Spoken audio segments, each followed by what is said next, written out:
Well, Chuck, the gifts are really nice. Do you Thank like you, the but I think Dickie? you should... Listen, I could give Lorraine the travel alarm clock if you would rather have that than the Dickie. No. I love the Dickie. I love it. How about you, John? Would you prefer a travel alarm clock instead of the shaving kit? Well, if it doesn't make any difference, I'd rather have And I can give the shaving kit to Danny, and I got a keychain for Danny that I could give to Lorraine. I couldn't give the shaving kit to Lorraine. That wouldn't be No, right. I don't think so. Oh, my God. You know, I forgot to get something for the director.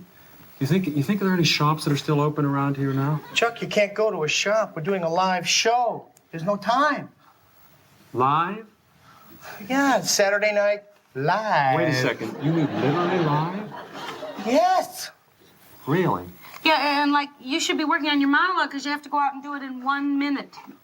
You do this actually live? Yes. You know, like live from New York. It's Saturday night.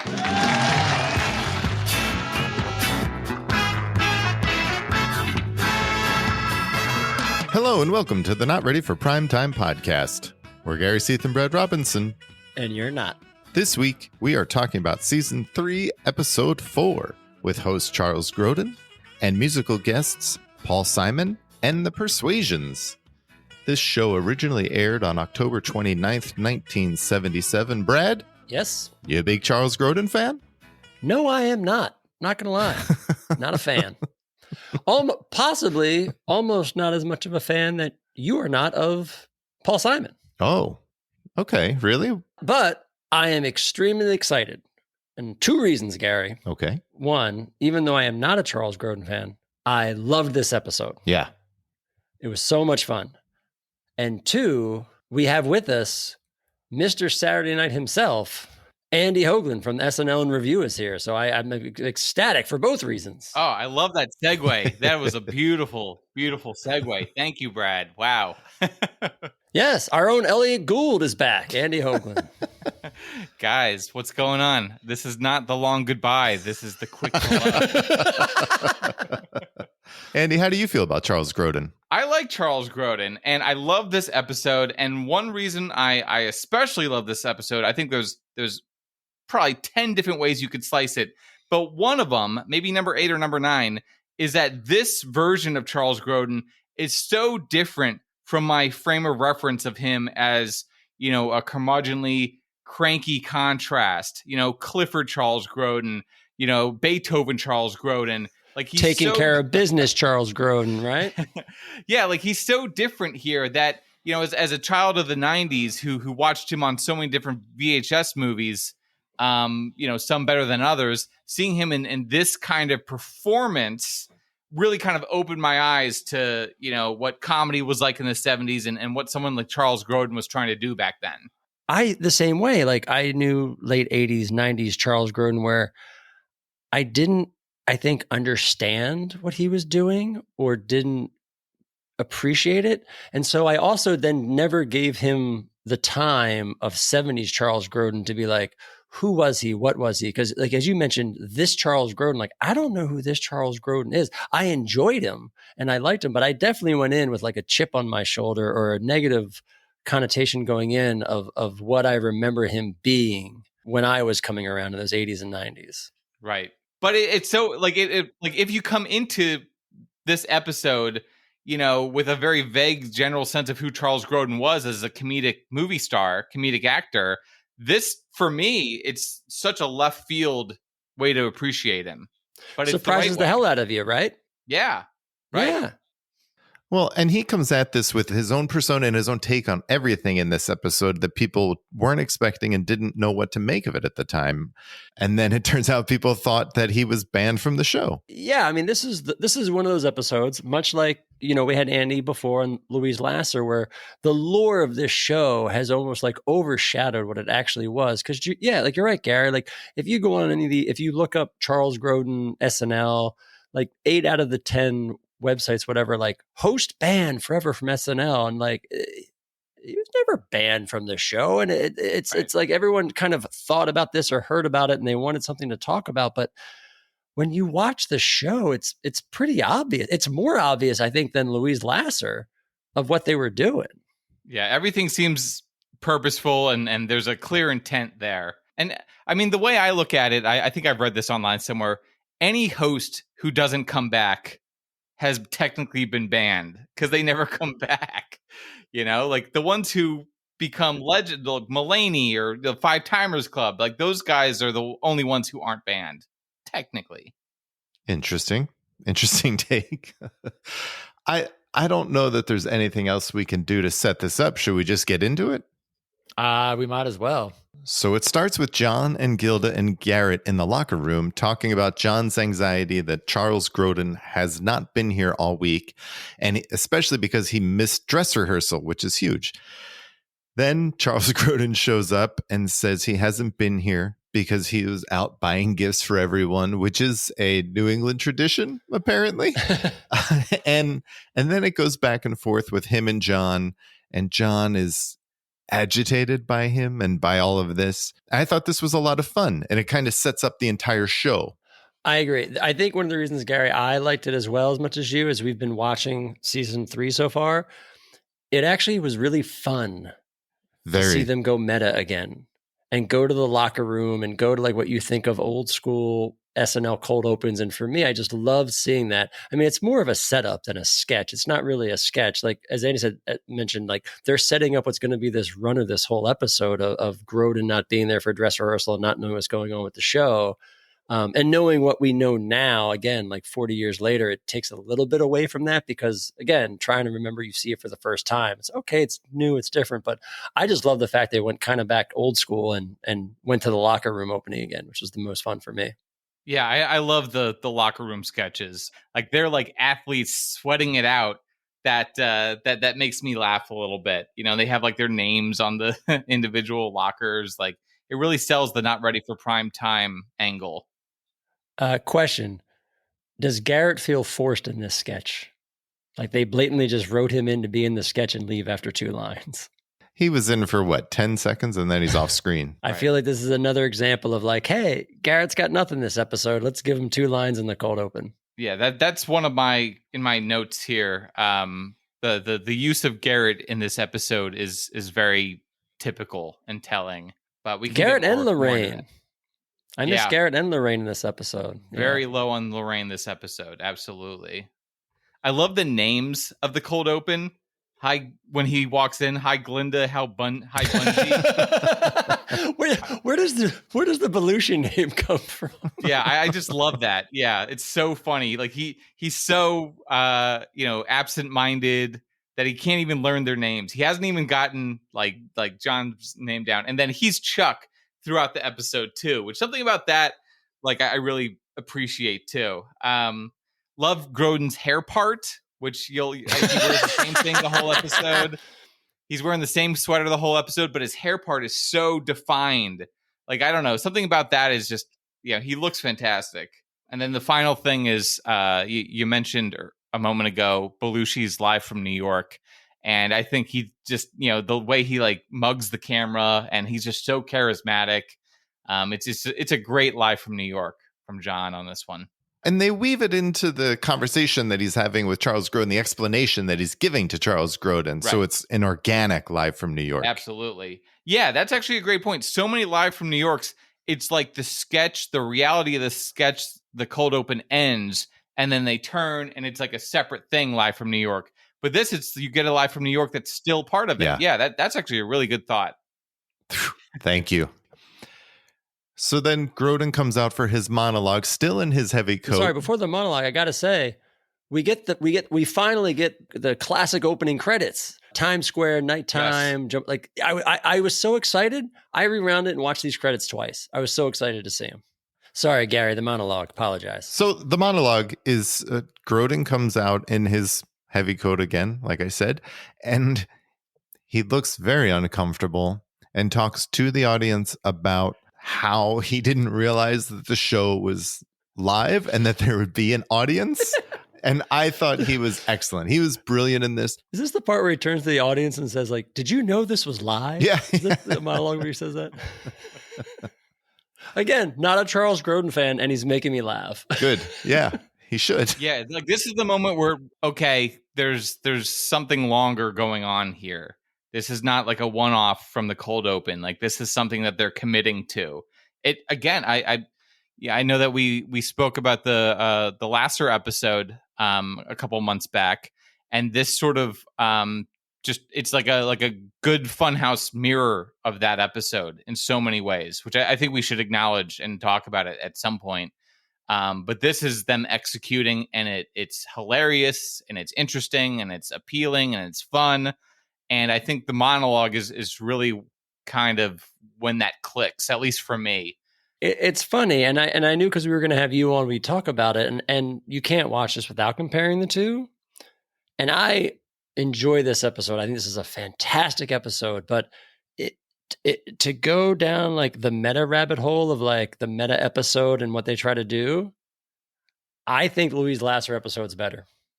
In that vein of pulling, yes, I do. And because this, we'll talk about it as we get sketch to sketch. There's great stuff in this episode that there's not in Louise Lasser.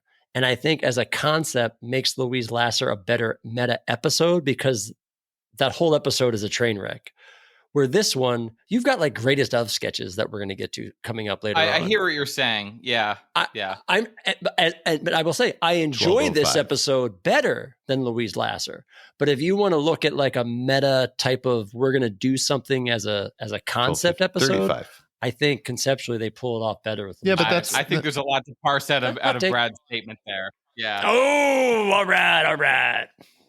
I disagree. There's like a little bit of like a pretzel logic going on here, but you're saying some things I agree with. It's not. There's no logic in this for me. He's right. I just there's feel a lot like of genuinely classic things here, though, Gary. Like there's a lot. This is a great episode, regardless, right? Yes. Also, the Louise Lasser episode was a summer episode. It was set up for failure. This was really well thought out from beginning to end on how the whole meta piece is going to be a through line in the entire episode.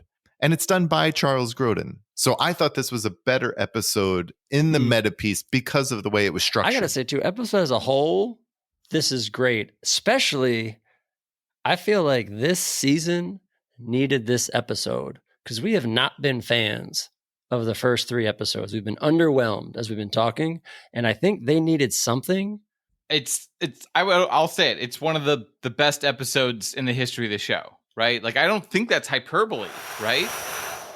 I don't know. Judy Miller. It's really good. It's really good. Like, there's some sketches that are like on the best of tapes, you know? Like, I know.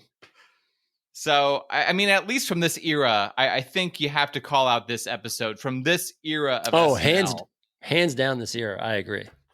Well, it all starts with a commercial for the Weekend Update news team. There's a bunch of writers sleeping on a train because they were on assignment, and the news never sleeps. So Dan is there typing away on the train. And the gag here is that he's typing while everyone else is sleeping, and then there's no paper in the typewriter. It was a really quick commercial parody, I guess, that we've seen, but it wasn't as good as the other commercial parodies we've seen so far. It was odd but funny. I'll take it. Yeah, I mean, we're just talking about how classic this episode is, and it kind of, after the monologue and the cold open, then it's like this kind of weird, like I'm not quite sure what the joke is. Like it is what it is. But after that, we get an all-time classic that we were just talking about with the return of the Coneheads. This is the first time we've seen the Coneheads this season, obviously, and now it's Halloween. Mommy, I must split to join my human friends in their Halloween activities. Activities? Apple bobbing. Apple bobbing? Apple bobbing. An ancient human ritual, the immersion of the cone into a fluid bath while attempting to grasp buoyant fruit with a major orifice. Unacceptable! Unacceptable! But, Mom! Beldar, I summon you! Raymond, why have you summoned me from the sleep chamber? It is only the 55th hour of my Megmazone storage space. Our young cone wishes to perform apple bobbing. Apple bobbing? Apple bobbing. Apple bobbing. A Halloween ritual. Oh, Connie, I want no knowledge of this human activity. Halloween, a miserable Earth festival. It is regrettable that the High Master demanded that we return to this planet. On our home planet, Remulac, at this moment, all cones are celebrating the harvest under the moons of Meepzor. Now that's a party. This is one of my favorite Coneheads of all time. It's so good. Yeah, I mean, it's great. You know, it's such strong performances all around. The concept, the language, it's just really well executed. A little unheard of. I was kind of thinking to myself, the makeup is so DIY, and you can tell where the hairlines are. That but it makes it better. You know, like today it would be like immaculate makeup, but like it's not as funny. You know, like there's something funny about the way that the Coneheads look like it's paper mache on top. You know what I mean? Oh, 100%. I mean, first off, what a response. This sketch got a huge response. And it almost felt like they weren't sure exactly what it was because of the Halloween episode. They weren't sure if Lorraine was in costume or not. And then she takes the hat off, the witch's hat, and she's got the cone. And that audience just erupts. And you can just tell they're so happy to see them. And yeah, I mean, I don't know. There wasn't a lot there in this sketch, but I felt like it really was just something. It was more so a sketch to reintroduce it to the audience that they're back. Like, don't worry, we've got the Coneheads, they're back. And I like that they continue with the timeline of the story, you know, that they make reference how they went back to Remulac and they got sent back. So I appreciated all of that. Like, they didn't just play it off like it never happened. And it makes perfect sense. It's like, what a better way to play the Coneheads than on Halloween. Like, it just opens itself for so much comedy. And there's so many good lines. You mentioned the apple bobbing. I love when Bill and Gilda come in and Gilda starts to leave. She's like, oh my, your costumes are so frightening. Like, she really liked them.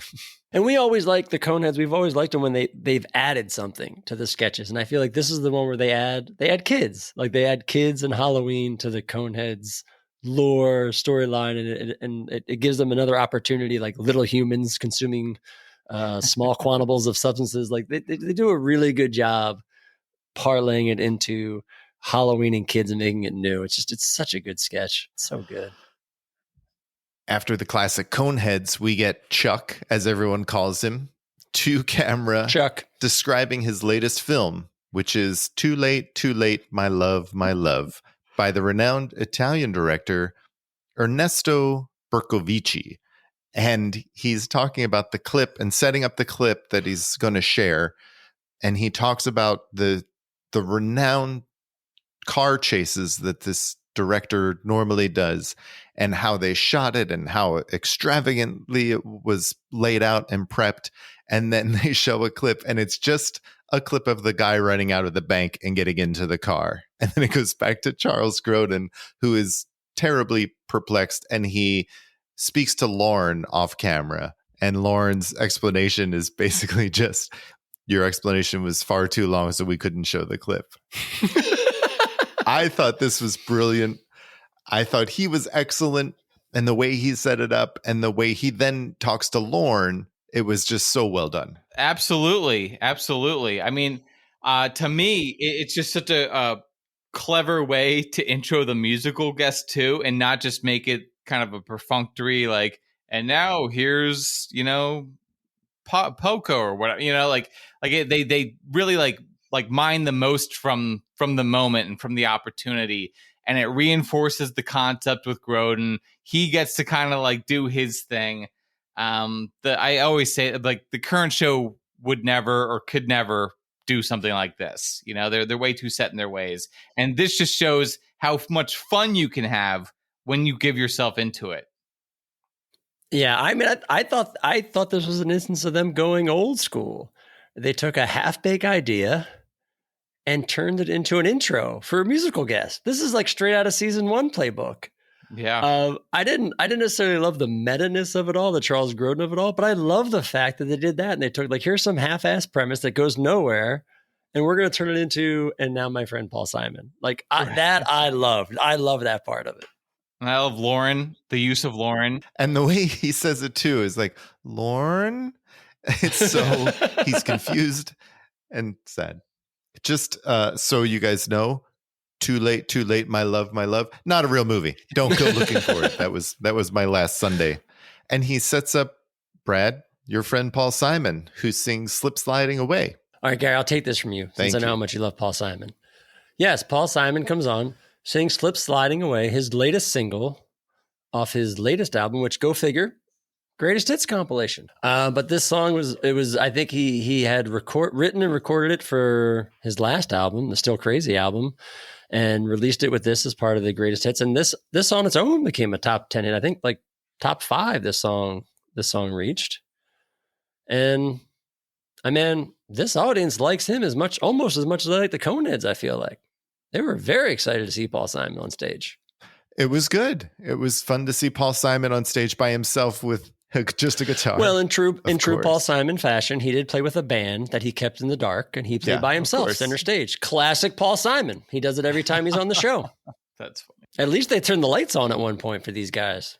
They let you see the Persuasions. Did you like it, Gary? What did you think? Gary, what did you think? As a non-Paul Simon fan, what did you think? I was disappointed that the Oak Ridge Boys sing back up on the album and were not live in the studio for this performance. You know, that actually occurred to me as well, too, because they're like one of the oldest bands, right? They've been in performing for like 75 years through various formations.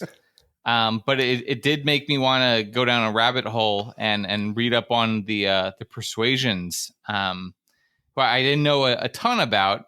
I guess they're discovered by Frank Zappa, right? So I'm always curious about the backstory about maybe they just were in New York and they didn't want to fly the Oak Ridge Boys up. Yeah, no strong feelings on this performance. Song doesn't do much for me. I suppose it's kind of unique historically.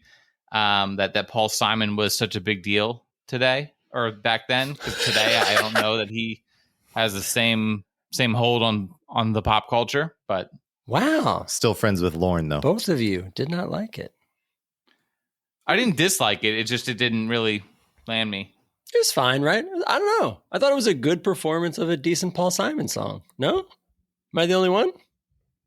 Yeah, you're the only late one. 70s Paul Simon. Yeah. Me and that whole crowd, buddy. I've said it before and I'll say it again, Brad. You belong in 1977. This is a fair point. It makes sense. It's true. It's a good call. This tracks. I saw this Paul Simon performance as nothing more than a bridge to Consumer Probe. I thought you were going to say Over Troubled Water. No. Not yet. So we get Consumer Probe again, this time hosted by Joan Face, played by Jane. What's up with that? Laugh. It does get a laugh. laugh. Why is she not Jane Curtin? Come on. I don't know. The only thing I could think was because she didn't host Consumer Probe last time. Mm-hmm. I don't know. But Erwin Mainway comes back on to discuss his Halloween costumes, such as Johnny Space Commander mask, Johnny Combat Action costume, Johnny Human Torch. All right, Mr. Mainway, if you don't think that was unsafe, how about this Halloween costume, which you market under the label Invisible Pedestrian? It's an all-black suit, gloves, and mask. Now, it seems to me, Mr. Mainway, a child wearing this costume at night to go trick-or-treating is in grave danger of being hit by a car. Car? What do you mean car, Miss Space? I mean, a car is a pretty big object, right? I mean, kids are smart today, they know when a car's coming at them to jump out of the way. I mean, most of the kids I know go trick-or-treating at houses, right? You don't see too many kids walking along the expressway and knocking on windshields saying trick-or-treat, right? This is a sidewalk costume. A sidewalk costume? Yeah, I mean, we don't recommend it for blind kids. I mean, see, that's a warning right on the label. Invisible pedestrian, not for blind kids. All right? Brilliant. Great. Again, Erwin Mainway, brilliant. Another classic. Yeah, Hall of Fame Aykroyd. That's the Mount Rushmore performance for Aykroyd, this one, for his SNL tenure. It's incredible to me that 10 minutes before this, Aykroyd does a classic Coneheads. He does this, and then he reunites with Jane Curtin for a third time for Update in a couple minutes. So their team is very strong this episode. They are. But it's also just classic Aykroyd through and through. But you can't underappreciate Jane in this episode either. How great is Jane? In this sketch in particular, Oh, like classic unamused. yes. Holding him to account, Jane. I love it. Perfect I love Jane. it. Yes. But even to go back to that Conehead sketch, when they talk about the vegetable orb, she's ready to dive in there. You see her face and All she's in. like, yeah, it was great. But just imagine they did that Coneheads. They went backstage to listen to a late 70s Paul Simon single, and then they did this. 2 back-to-back home runs. Yes, they amazing. did. This is so good.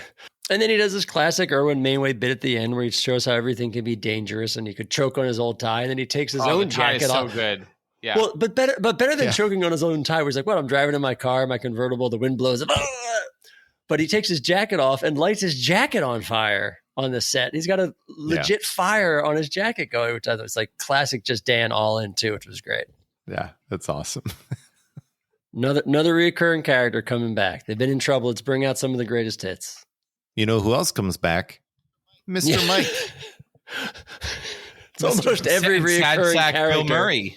An early Bill Murray, still trying to win the audience's love. I mean, he's wearing the same outfit he wore when he did that pitch. The Exactly. have pity on me pitch. It's the same outfit. Yeah. Yeah. So Bill and Mr. Mike come out to check the anyone can host contest postcards, and Bill is pitching the contest, and Mr. Mike is just finding reasons to throw the cards away, like uneven margins, one word over. I like the one when the guy went, he's counting 24, 25, 26. Yeah. One word over to throw it away. I did like that one. Again, I think last week was Garrett doing this, and now it's Bill and Mr. Mike. And I think they say the deadline's coming It's up, right? this So week, this should yeah. be the last time until we get the 5 contestants in. I like how they turned it this week, though. Like, it was a little bit of a sketch, and it was funny, and they had fun with it. I mean, reoccurring character, Bill's pulling out his, "Get out of here, you knuckleheads, I mean it." Like, he's doing that whole spiel. I was going to say that. Yeah. They had a lot of fun It's with an it. interesting blend. Yeah. It's like he's dressed like the "Take Pity on Me" Bill Murray, but then he ends it as the film critic from Update Bill Murray. Yeah. Right. You see the range. I did have a question around this time, this episode, though. Do we think Charles Grodin will actually be in any sketches? Because it was about this point I was wondering. Right. I understand what they were doing, and they brought out some really great sketches so far, which is part of it's kind of a shame on such an episode. He's, the host isn't in these classic sketches, but at this point I was just like, is he going to be in any sketches? Well, you don't want him in the Conehead sketch, right? Because taking that out of that reality, that would. I'm not saying he should. Needle. Yeah, I I'm love not the saying he commitment. should have been Ambitious. in. Yeah, I'm not saying he should have been in either of those sketches because they are such great sketches.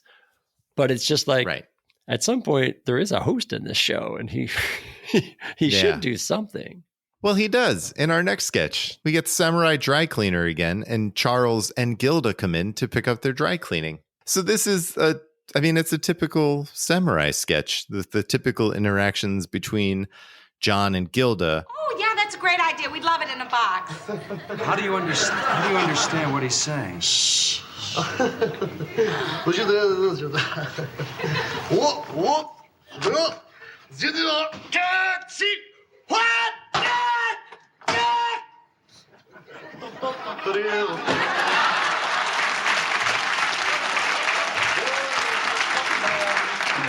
That was prearranged, wasn't it? Shh. No, I mean, it had to, but you had to have a prop down there because it's a great gag. It had to be placed down there and then brought up here, right?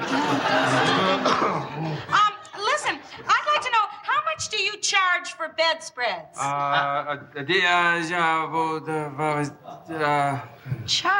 Chuck, those are John's lines. Oh, John. Oh, I'm sorry. You know, John, it's such an incredible character that I'm sorry. You're very, very good at this character. You just it's a terrific makeup. Just very authentic, John. Excuse me. I'm sorry. Go ahead. Thank you very much. Come on, let's go, Chuck. It's a funny idea, John. It's an excellent thing. Come on, let's go. Come on, Chuck. I thought this was hilarious. I agree. I thought it was great. And again, you see John's just kind of agitation with him is building in this moment. Yeah, that he's bubbling continues over throughout the show. Yeah. But I mean, I did also want to note, we just talked about how, his relationship with Lauren is so funny, where it's like Lauren is this aloof, paternal voice reassuring him. And then it's almost like Gilda is like the mother, she's much more warm and she's like, shh, it's like he's like a toddler, right? Right. Like I have a little bit of experience with dealing with a toddler every once in a while.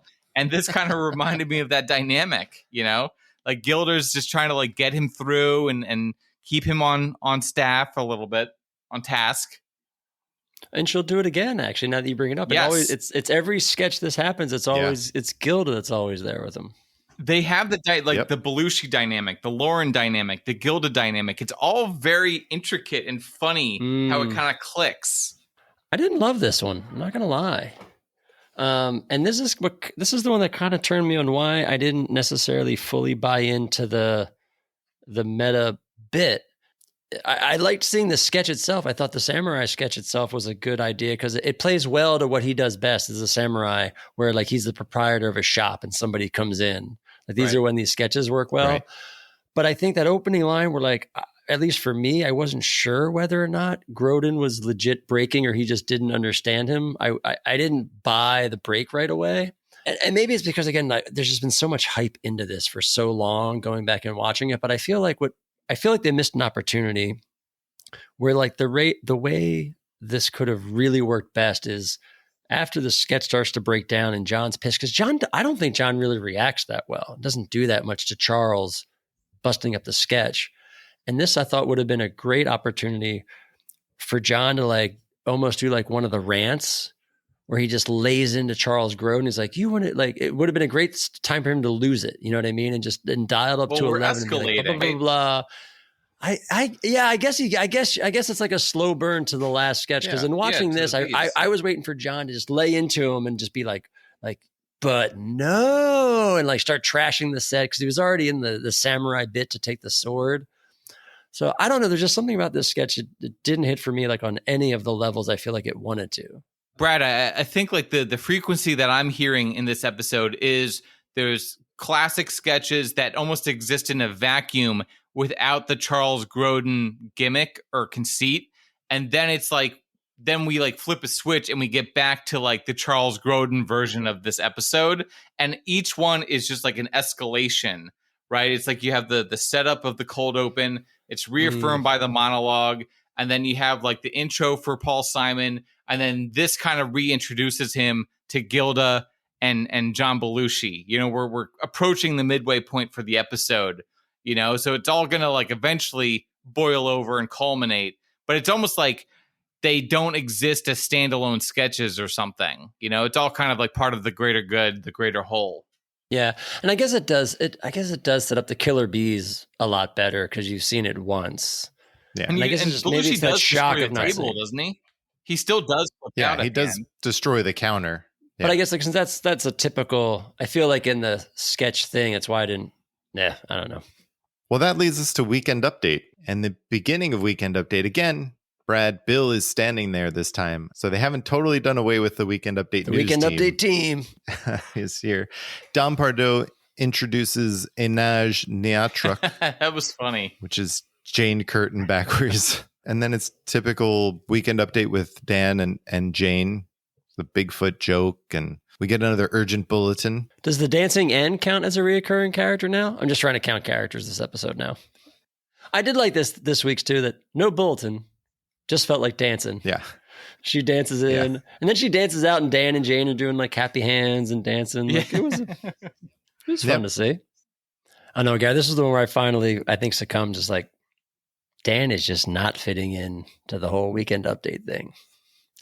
And you mentioned it, I think, a couple weeks ago, and I for whatever reason, it didn't hit me till now, but you mentioned like, he's not comfortable, I think, as you mentioned, playing Dan Aykroyd.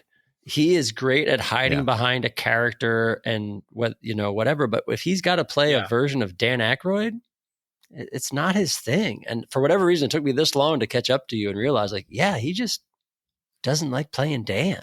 Yeah, he does not feel comfortable at all behind the desk. Although I will say one of my favorite parts of this was when they had the news for the silent movie buff and he's acting out the news. Again, he's not playing himself in this, right? So it's a different Fair thing. enough. But I agree with you, Gary. I think this silent movie buff, which feels like a Schiller piece. I don't know why it feels like that. But like, dare I say, Dan Aykroyd's best Weekend Update bit of the season so far? I mean, it's different. Yes. It's fun. He looked like he was enjoying it. I loved this piece. I love this piece. He definitely looked like he was having fun and like he was just enjoying that and not reading what was in front of him and trying to get through it. He was performing.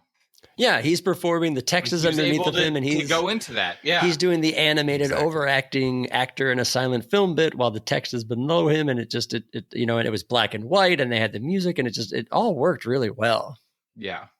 Flip side of that, though, who does look fantastic behind the desk, like it's his second home, is Bill Murray. Bill again comes out and just talks to camera and does his whole spiel about the Bill Murray, the drama critic or Broadway critic. Like he is like a natural behind that desk.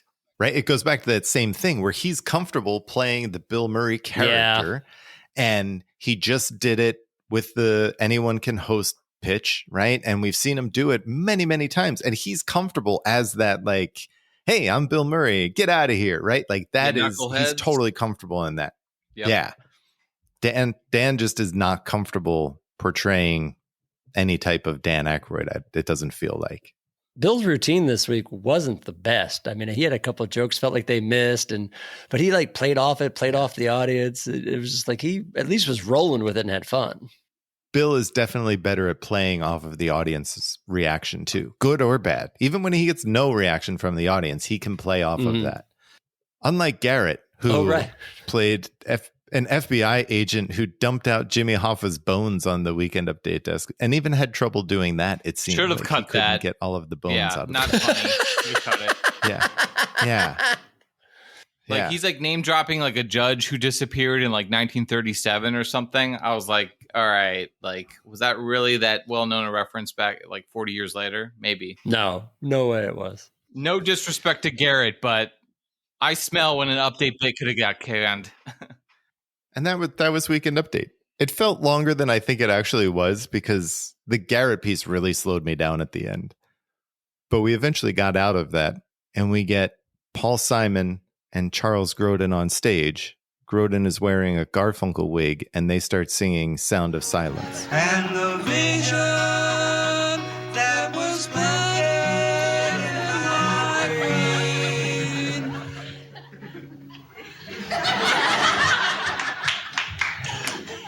Can I ask you a question?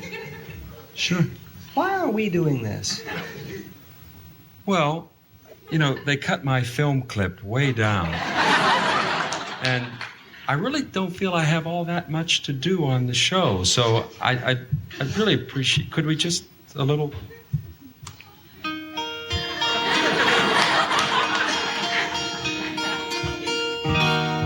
In restless dreams I walked alone, narrow streets of cobblestone, neath the halo of a street lamp, I turned my collar to the cold and damp. When my eyes met by the fall. Chuck, you don't even know the lyrics. Well, I'm learning them as we're going. Now, Chuck, this is live television. This is not the time to be learning. Well, I'm much more familiar with what's coming up. If you would just, could we just a little more? Brad, this is some of my favorite work of Paul Simon's on SNL to date. I thought this was great. This is hilarious. And also like Art Garfunkel, he's got the wig on and he's kind of staring off into space, very Art Garfunkel like. I was laughing out loud. And then also he's wearing the same outfit still.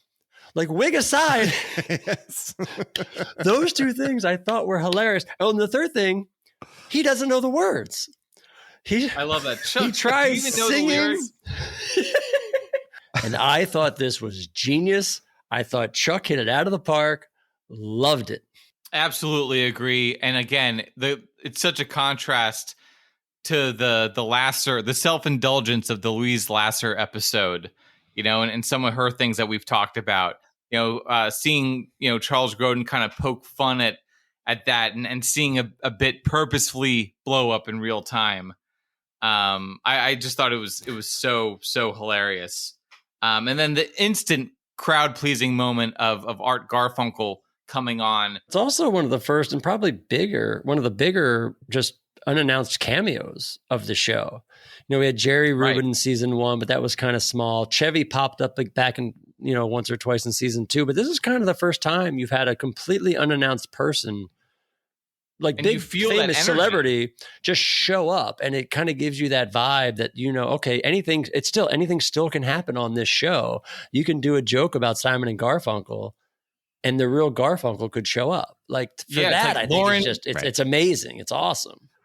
Yeah, Lauren wasn't able to actually reunite the Beatles, but he got George Harrison on, and he almost reunites Simon and Garfunkel, right? Like they're literally 15 feet from each other at one point. You know, like, he did his damnedest. Paul Simon had nothing to do with it, but he tried his damnedest. yeah. Charles Grodin, in hindsight, is kind of the best person to pull this off. He had directed a TV movie of Simon and Garfunkel a few years earlier, so he knew them. He was in Catch-22 with Art Garfunkel, so like watching the two of them kind of go at it a little bit is funny because they've got a little bit of history. And he'll go on and write he's a writer on the Paul Simon special that comes out next year, produced by Lauren. So like there's all this like meta behind the scenes that's all playing. It's just not random that it was him and Paul Simon, which I think it just plays to the reality of it or the fake reality of it so much more. And it's just so much fun to watch. Well, I feel like the culmination of all of the meta that we have been talking about happens next. I guess you're right. Yeah, absolutely. Everything we've been talking about comes to a head here with, again, Brad, to your point, we get yet another recurring character. This time it's the killer bees. They interrupt a trick-or-treat night for a nice couple played by Charles Grodin and Gilda Radner. And then the reality of the sketch kind of gets pulled apart at the seams when Charles Grodin starts questioning things in real time. Well, maybe I don't fully understand the bees. I mean, what are you? Are you playing children dressed up as bees, or are you bees playing children who are dressed up for Halloween? Am I supposed to believe that you're real bees? I mean, I don't really know how to relate to the whole bee thing. I mean, it's cute. It's really cute, but I think we're real bees. We're supposed to be real bees. No, I think that we're not real bees. We have a lot of the characteristics of bees, but then we're like people, too. I disagree. I think it's an etymological masquerade. We're actually biologically, etymologically supposed to be bees. Oh. Yeah. What are you talking about? Are you crazy? We're doing a scene here. At least we were until you ruined it. Well, look, if someone had only mentioned that you were going to come in as insects. You see, I wasn't told. In the movies, we're told everything. They're just not these kind of surprises. Well, we wore these in the dress rehearsal, Chuck. Oh, well, I'm very sorry I missed the dress rehearsal. I can't believe it. You're the only host who's ever missed a dress rehearsal. We had these on. Well, I was out shopping for the gifts. The stores were closing. It was a direct conflict with the dress rehearsal. Maybe if I'd seen these costumes, I'm sure things can still work. Okay, let's take it from here. Wait a second. Bill, please. Okay, look, here's some pollen. Bees. Look, I have some pollen for you. John, take the pollen. He's the host. All right, okay. Yeah, Here's the pollen. Hey, look, Carlos. Hey, senor. What delicious pollen!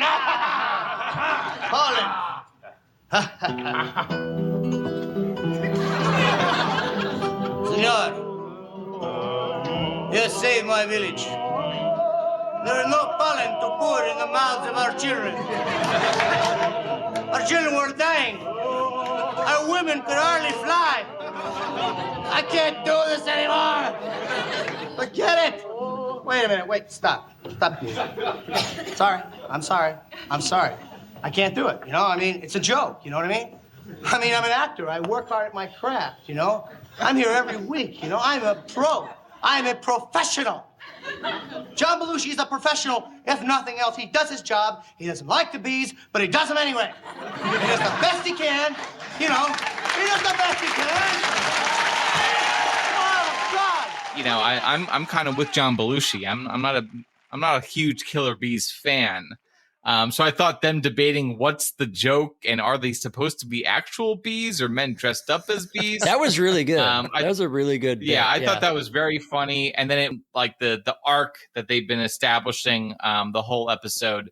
So seeing him break the fourth wall, and then it kind of dovetails with Belushi doing a rant. Here's the rant that you wanted, Brad, where he says that Grodin is the lamest host they've ever had. And he's like, I'm a professional. And you get the bee things flipping around in the air. I just thought it was very satisfying on a couple different levels. What do you guys think? I love this. I loved Grodin breaking the wall and going to that bit of, are you children dressed as bees? Yeah. Or are you acting as bees? And then he talks about, I've done stage for a long time, and those things bobbing on your head distract people. You shouldn't have those. Why? Maybe you should take those off, and starts giving notes on the killer bees in the middle of the scene. I thought it was great, and I loved it. And Brad, you had the rant that you were looking for, right? Is this what everything you wanted it to be? I don't know. That's a great question. I don't have an answer to. No, I agree. I like this one a lot better. I bought the bit better in this. You know what I mean? Like, I bought the Grodin breaking so much better in this. Maybe it's like if this would have been earlier and the samurai flip flop. I don't know, but or maybe you don't need the samurai. Maybe they're I don't think you do. Water. Yeah, I don't think that one played as well. This one I think plays perfectly, and maybe part of it's too because the killer bees historically on the show, it's the third time we've seen them. They always break the fourth wall. We did it with Elliot Gould. We did it with Eric Idle. So like it's part of what they do in the killer bees. But like you said, the whole thing where he's trying to pull out what the bees are, and he gets them explaining it, I thought was brilliant. He brings up the bit again about the gifts, and he uses this line, and he's had it since the cold open where he goes, it was a direct conflict with the dress rehearsal. Like he talks about the whole reason he couldn't do the dress rehearsals because the stores were closing, and it was a direct conflict. And like he uses that line. Barrett. That wouldn't have been right. He uses that line all night. Yes. I mean, I guess my devil's advocate, though, going back for a second, you need that middle piece, which is what the samurai represents. I don't know. Yeah, I agree that come back, and then this is when it combusts. I think it's that build throughout the episode, and we still see more of it later. But I think this without anything else is just then it's just like the because I think John still could have dialed it up. That's what I'm saying. I don't think John ever got to 11. His rant in this is fantastic, and I love how he talks about this as his art. And to John's credit as an actor, and I gotta give him credit in this, he does an amazing bit of just physical humor and action where he's just so slightly bobbing his head as he's yelling at Charles, right? And they're Chuck, going both directions. just enough just enough where it's not obnoxious, but for the things to be bobbing everywhere and Charles taking notice. I thought it was great. I thought John was fantastic in this. And not as like an over the top 11 John, but as a really great actor. I thought John was fantastic in this. I just want to note, I love Gilda continuing to shush him very gently. She's annoyed clearly, but still trying to kind of protect him from himself, knowing that Belushi's gonna go berserk. I also liked Dan Aykroyd in a very funny moment has a very Dan Aykroyd response about the metaphysical. I forget what words he uses. But he goes down a word salad about what the etymology is of the bees, which I thought was great. Yeah. He and Bill both kind of stay in character and talk about it a little bit without getting frustrated, which I think then made John work even more because he was the one that was just like, it had been bothering him all night. Like the other two hadn't dealt with Charles Grodin in this way where he was breaking or whatever. We didn't see them as frustrated that he missed dress.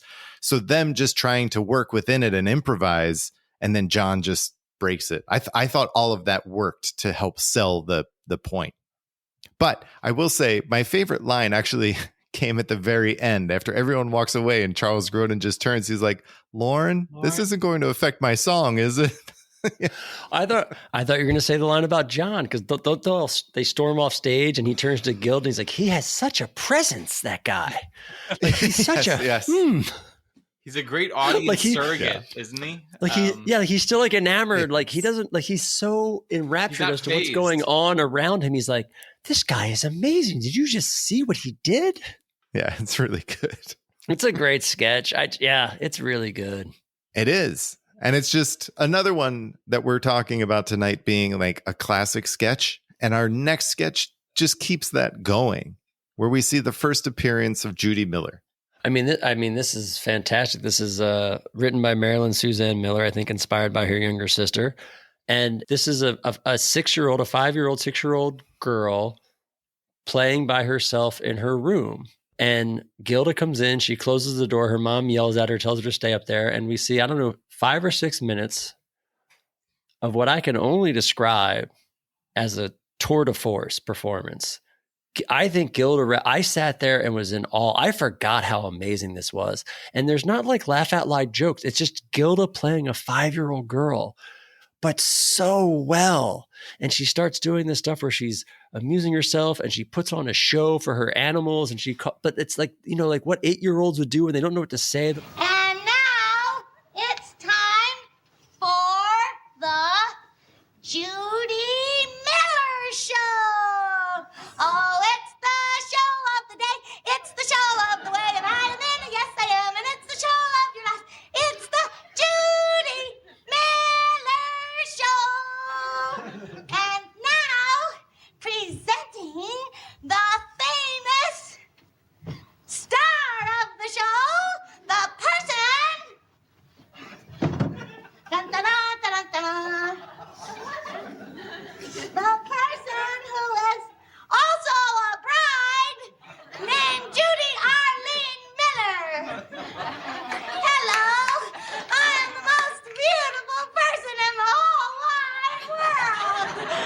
Yes, I am the most beautiful bride that especially everybody loves in the whole wide world. And here comes my husband. And I would go on record almost and say, I think this is, if not the one of the greatest solo performances in the history of the show. She puts on a clinic, I think, in this sketch. I think you're right. I mean, this is an uninterrupted 5 or 6 minutes of just Gilda on stage by herself, where she embodies this 5 or 6-year-old and just plays around the room and is jumping on the bed and jumping into the door. Again, that physical comedy that we've seen from her. It's amazing. And it's so much fun to watch. It's little stuff like making up names, like she's talking about, and here comes the evil queen. She's like trying to make up a name on site. It's just so genius. It's just so funny. And then, you mentioned the door. I mean, the legacy or story of this sketch is in dress rehearsal. She like cracked a rib. She jumped into that door so hard. She allegedly like broke a rib or cracked a rib and had it taped up and like still goes out and does the live show. And like her performance on the live show is amazing. It's so good. My only note is it's stupendous. Like that's the only thing I have written down, right? And I think the thing about it is and Brad, I totally agree that she puts on a clinic, and it's just such a when you think of like a spotless performance, like there's nothing on it. Like there's it's just immaculate. Like I'm trying to think of the adjective, but my one point is it's so transcendent. It goes beyond live, right? Like it doesn't feel like it's live, where it's like, how can this be such perfect TV? And then it's, just something that happened to be on live in a studio randomly in New York on a Saturday night, and they just nail it and hit it out of the park. I've said that a couple times, but now it's like we grade the show on a sliding scale a little bit, where it's like, well, that was good, but you have to keep in mind that it's a miracle that SNL gets on at all. And I'm like, yeah, but then you watch something like the Judy Miller and that they're capable of doing a diamond, Yes. And maybe that's a high bar, but this sketch, you forget how fantastic it is. I agree. It really is from top to bottom. And I think that the whole premise of playing a 5 or 6-year-old too helps with that improvisation that Gilda has to do and can do. And she can do things like, make up a silly word or a name or forget something or whatever. And just, it's a kid playing imagination. So she plays it so well that it could be totally made up, but I know it's, it's not, but it could be because it's so well done. And they do a great job ending it too, where after she's bouncing on the door and bouncing off the bed, and the classic clip, everybody's seen it bajillion times, where Jane's yelling up, "Judy, what are you doing up there?" "Nothing." It's like classic. Yeah. I mean, guys, there's really only one way I think you can follow this, and then that's an old school solo to camera. Change your career. How else would you do this with Garrett? Why not with Garrett? With no one else but Garrett. Yes. I mean, if If Dick Cavett not around, use Garrett. Yeah. So Garrett's there to pitch the professional school of football where you learn every aspect of the game by mail. Words like red dog, blitz, and groin injury. This was just a filler, I think. Yeah, It did cut nothing this. except move things along. Yeah. Oh, Mike. Yeah. Okay. Yes, this is filler, but this is not the worst filler we've ever seen. Maybe, I like this because it was a lot of like clips of season 1 stuff. Like it's a solo to camera. It's a change your career. They harken back to the Bates Motel where they take a quiz and every answer is C, have a groin injury. Like, I don't know. There's just so much about this. I just, for nostalgic reasons, love watching. It wasn't a great sketch. I agree, but like it was good as filler. Here's my offering. You know, we already saw in this episode a very clever, innovative way to introduce the musical guest. And I did not care for this. I think they could have cut it. But I do like that it all builds and builds and builds. This is an episode about building and then payoff. And here we get that fantastic audience cutaway to Charles Grodin, where I'm like, okay, this all justifies it because it leads to the very confused, like, he's inexplicably in the audience. Yes. I loved that. Yeah, I didn't love him in the audience. I didn't love him in the audience. It felt odd. It's so funny. I'm So like, they're just going for it. No, I'm like, they're just making this a total shit show. Which I just, yes, they're going all in on this concept. But you like, so Andy, just for context, Andy, I'm going to talk to Andy. If Brad doesn't like many sketches in a show, he therefore won't like a good sketch later. And the inverse is happening here, where he liked a lot of sketches, so he likes a really bad sketch. That's what's happening here, just so you know. No, I'm just saying. He's like, I thought the filler was good filler, and I didn't necessarily dig the Chiron cutaway guy in the audience. It was funny because it's like that guy was Charles Grodin. I will give it credit. It's like, expect anything. Like, when do you ever see the host just sitting in this? That's what I'm saying. Like, they just went complete shit show on this. Like, no, now the host is just sitting in the audience, not knowing what he's doing. Killer Bees. It's just such a funny, like, post the blow up with Belushi. He's such on an island that he just finds himself. He's like, what's going on? Like, how am I in the audience? Like, they cut to him. It's just, I think it's like a nice continuation. It's like now the 4th or 5th moment of him just being totally out of his depth. I agree. And totally confused as to why he's there at all. I thought it worked really well. I don't know. I don't know. And listen, all my negative comments, whatever, like, this is still a fantastic episode. Like, this is literally the definition of nitpicking right now. Because, like, this is such a great episode. It really is. It's such a funny moment. I think so. And it takes us to another Paul Simon number. This time he plays Your Kind, backed by the Persuasions and the harmonica player who gets a ton of airtime. I'm notoriously not a big Paul Simon fan. How did you feel about Your Kind? Yeah, I don't have any commentary for this, unfortunately. No, that's okay. I was surprised because the Persuasions are billed as being musical guests, that their role as musical guests was nothing more than Paul Simon's backup band. I was surprised by all of this. Right. You weren't a big fan of Toots on the harp? No? No, I was. I was just surprised how much airtime he got, how much camera time he got. I mean, I don't know. I'm just enjoying this episode too much to bitch about this performance. I'm still riding high on that Judy Miller sketch. I really am. I finished watching this. I'm like, I got nothing bad to say. That's what I was talking about with the last sketch, where you were riding high, so you were happy with the. I was riding high after that. I was like, nope, I'm good. Whatever. Another, like, I don't know, what is it, the 7th song he's played from the Still Crazy album in 3 seasons? I'm like, fine, whatever. Go for it, dude. Enjoy. That leads us to Charles Grodin's first real sketch piece, I guess. Yes. Although it still goes meta. It's Charles to camera speaking on behalf of the incompetent. So he's talking about how you have to give incompetent people a chance. And then you hear from Bill, who's bad as a grocery bagger. Gilda was fired as a cook at the Burgerland. And then it turns meta when Charles Grodin says... you gloss over, you know who Gilda is, right?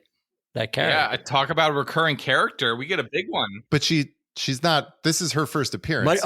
Much like your girl Emily Latella, she comes in with very little fanfare, my friend. But don't you worry. I know. We're gonna milk this for all it's worth. But so hold on a second. Like it's like, this was such a strong Aykroyd episode in the first half, and then it's quietly a big Gilda episode because you get these two historic characters popping up again within probably 10 or 15 minutes of one another. I think that's significant if you're into the SNL history kind of thing. And if you don't know, we're talking Gilda comes out and unannounced, but is playing what will become the Rosanna Dana character.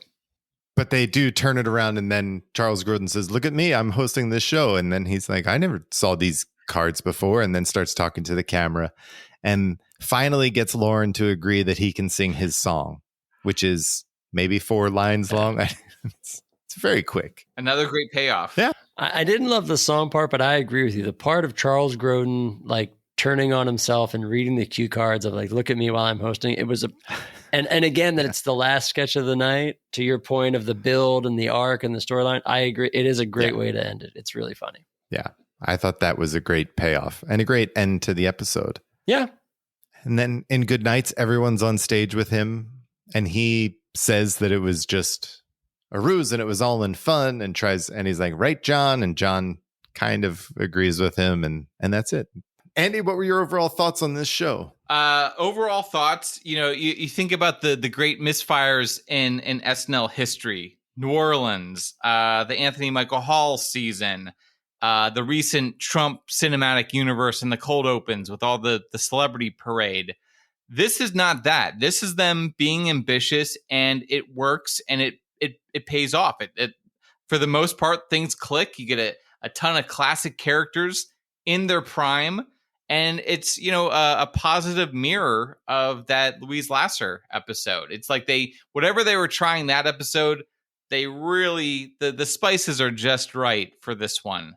So I'm a big fan. This is an episode that I could conceivably recommend to someone who has never watched much of SNL before and wants to know what the show was like at its peak. That's my straight from the hip. That's a good one. Brad, how did you feel about this episode? I mean, aside from loving the Garrett football piece. Andy, I agree. I almost think and we talked about it, and you sold me a little bit on how this may be better than Louise Lasser episode. But you know what I think the problem is I think this episode was too good for its own good in that aspect, where like the Louise Lasser episode was only the Louise Lasser episode. That's all it was. You know what I mean? The Charles Grodin episode has some amazing sketches in it. Like you bounce back and forth from amazing all-time sketches and or performances to then this also amazing performance by him. That's just like it's almost like it's intercut too much. That you go from a quote unquote regular show with great sketches to this meta piece that they're doing. And I think the volley back and forth is what just kind of threw it off for me, because I love this episode. I agree with what you said. I agree with what you said. This is one of the best episodes of this era, hands down, possibly of all time. But if you ever had to show anybody what season 3 or early SNL is about, this is a fantastic episode to do it. It's got everything. It's got everything you want. It's got characters. It's got great bits. It's got good solo stuff. It's got a decent musical act, and it's got them doing something they don't do anymore, which is being different. And that's awesome. Yeah.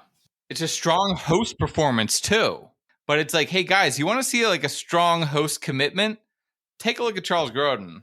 Yes, I agree. But I guess that's what for me is a little bit perplexing, is that but of all the great sketches, he's not in any of them. That's what kind of bums me a little bit, is like, I agree with what you're saying. He commits entirely and he does a fantastic performance as a host. But when then you look at and you pull all your pieces out, divorced. You're not getting him in those. Again, this is literally the definition of nitpicking, because this is a fantastic episode. It's so good. Yeah. I mean, I think he's just brilliant as a host because he came with this concept and pulled it off flawlessly throughout the episode. And then when asked why he never went back to host, he said, "What else am I going to do after that? Like, I can't go back after that." That's a fair point. And I think it's because it was so well executed throughout the whole thing. And I think it was the perfect runner for me in that it kept building until the end, when he's like self-reflexive, and then he gets to sing his little song. And I think it was the perfect way to wrap up this whole meta piece, as opposed to Louise Lasser, which just felt totally disjointed and crazy and off kilter, and there was no resolution. I felt like you had that in this, and there was that unpleasant, unfunny. Yeah. Well, this was an excellent Oh my episode, God, in my it's so opinion. good. Andy, what were your best bits? I mean, there's so many to choose from, right? I mean, you have the killer bees fight, right? You have the introduction of Judy Miller, and you have like maybe the definitive Coneheads. Like, can I do a 3-way tie? You sure Actually, can. no. I pick the second. You want. You're the guest. Wipe that. I picked the second Paul Simon performance. Just kidding. Brad, what are your best bits? What did Andy not say? What's left? I don't know. There's you a can lot talk about left. Charles Grodin's hair part if you want. No, I'm gonna go a little left field. Simon and Garfunkel. I think that is great. That's possibly funny. the funniest thing, only because I haven't seen it in so long and I forgot about it. You know, Judy Miller, you're ingrained with. Conehead, you're ingrained with. That was like fresh to me. That Simon and Garfunkel is brilliant. I kind of want to co-sign that one with you. Yeah. Nice. That was my number 2 piece that I had. My number 1 was Consumer Probe. I just love Erwin Mainway, and I thought it was so great. Good. Again. There's so much good. Yeah. Gary, if you were to tell me after episode 4 of season 3, and your hosts are Steve Martin, Madeline Kahn, Hugh Hefner, and Charles Grodin, who the best host of those 4 was? Charles Grodin would have been my last answer. He would have been your last. Yes, he would have been after yes, Hef. he would have. Wow, you really don't like And Charles Grodin. I would have been wrong. So let me ask a question that maybe I should have asked earlier. Are you familiar with any of Charles Grodin's work on talk shows and stuff, not films? I know his own talk show. Yeah, the Letterman stuff. Yeah, the Letterman stuff. No, I'm not. Yeah, you should watch that. But Grodin also did a lot of Carson too, no? Yeah, but his Letterman stuff is very famous. They like all right. have a whole back and forth contentious relationship thing. He brings lawyers on. He threatens to sue Dave. No, any of it. Wow. It's hilarious. It's brilliant. It's just like that, this episode and then that work. And then some of the stuff he did on like Carson and I don't know, I guess Merv Griffin too. Like he always brings this meta piece to it. Okay. Partly because he doesn't like to talk about himself and he likes to do shtick. But that, all of that together is just kind of perfectly personifies who I think Charles Grodin was like as a comedian. And yet, Gary, what's an outlier about this episode is that it's usually him being cranky and, like you think about all his great middle-aged film work, you think about the stuff with Letterman, he's being antagonistic kind of. Here, he's like sweethearted. He's like a country bumpkin. Yeah. He's like falling off the turnip truck. Right. No, that's true. He's also younger. The other stuff didn't come for like another, 5 or 10 years. We didn't play this game. How old is he though in this episode? He doesn't feel that young. Oh. Okay. He's in his 40s. Yeah. He was 42. Oh, speaking of which, you know what I learned in researching this? I had the same birthday as Charles Grodin. Oh, you do? That's true. Yes. I didn't know that until I was doing my research. Yeah, 5 or 6 years apart. Same age. Andy, thanks for doing this again. It was good to see you. It was great having you on. Of course, guys. No, you guys are such great hosts. I really appreciate you guys inviting me on and taking the time. It means a lot. And you guys have a great podcast. You really, know the history. And I appreciate being able to watch this one in particular. Well, stay tuned. We'll have you back in season 11 when we get to the Francis Ford Coppola, George Wendt episode. Yes. And then that'll be the trifecta. Right? Louise Lasser see you then. in that one. Yeah. Oh, suddenly my head Gary's rubbing season 11. No. I could just see the wheels turning. Gary's like, 11 fucking seasons? No. Andy, tell our listener where they can find you. Folks can find me on X, I think is what it's called, SNL in Review, or you can check out some of my stuff on Entertainment Weekly. I do the recaps for the current version of SNL. And then I just got to go to the Kennedy Center for the Mark Twain Prize. So I did a nice story for EW on that experience as well. Nice. So yeah, or if people want to see some of my interviews on Vulture, those are around as well too. Awesome. So. Well, thank you again for doing this. We'll definitely have you back before season 11. It's always a blast to have you with anytime, guys. Next week, we're talking about season 3, episode 5, with host Ray Charles and special guest Franklin Ajayi. Until then, good night and have a pleasant tomorrow. The Not Ready for Primetime podcast is a Two Pints Productions production. Produced and edited by Brad and Gary. Thought about by Brad and Gary. Please rate and review. Thank you for listening. We'll see you next time.